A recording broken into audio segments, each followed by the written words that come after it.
Yeah, what's up, hon? Hey, Rob. What you doing? Yeah, I'm just in the kitchen watching Cornerstone TV. Having some coffee.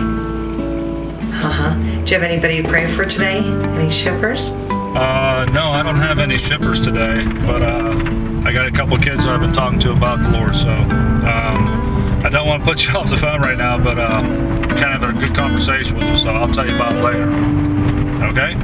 Well, God bless you and have a good day. I love you. Call me when you get to Harrisburg. All right, love you too. Bye. Well, the job I do, I transport kids for the military that join the military.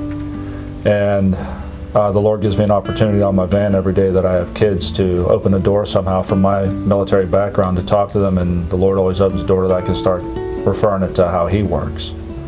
And for most of the 9 years that I've been doing this job, all the kids who are leaving for basic training, I get to pray for them before they get off my van. And I've got to pray for probably a couple of thousand kids, a couple of which died overseas and didn't get a chance to come back. But I really believe that the Lord, the seed that was sown in them, I really believe that before they died, I believe with my whole heart that they called on the Lord before they died, because they were very interested in Him when I talked to them.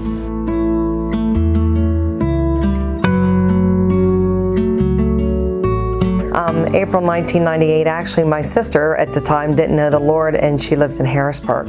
And she said she heard a small voice speak to her about coming up to be with me. So of course next door is where it happened in my parents' home. I used that for an office.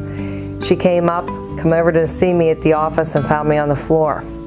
So when she found me on the floor, she said that I was cold and gray and foaming at the mouth and no signs. So the secretary, Jackie, had come in at the same time, and when they found me, they called AMED. So they said to me what happened with my doctor is after they had checked me over and AMED had come and found there was no vital signs, took me over to the hospital to work on me, called my family in, and I woke up several hours later, hooked all these machines and tubes. So I believe that was a divine intervention, as my wonderful doctor has told me several times. It was like somebody pulled an electrical cord on you just to shut you down.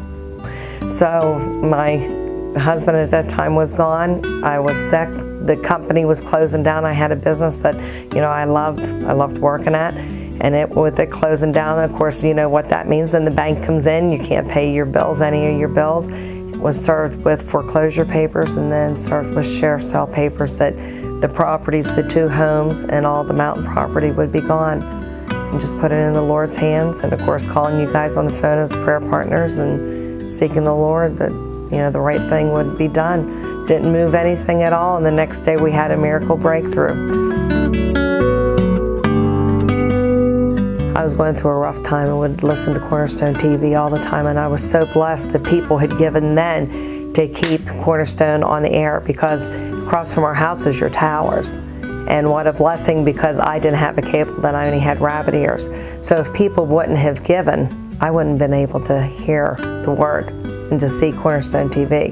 So that's what started it for me, is not just listening to your programs and stuff, but realizing how important it is to give.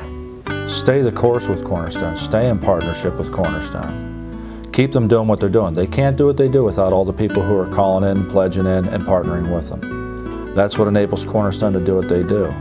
And I don't know anybody that hasn't been blessed by partnering with them yet. Everybody who's partnered with them, including us, have been blessed by it. And just stay the course with Cornerstone, because Cornerstone vision is to reach the world.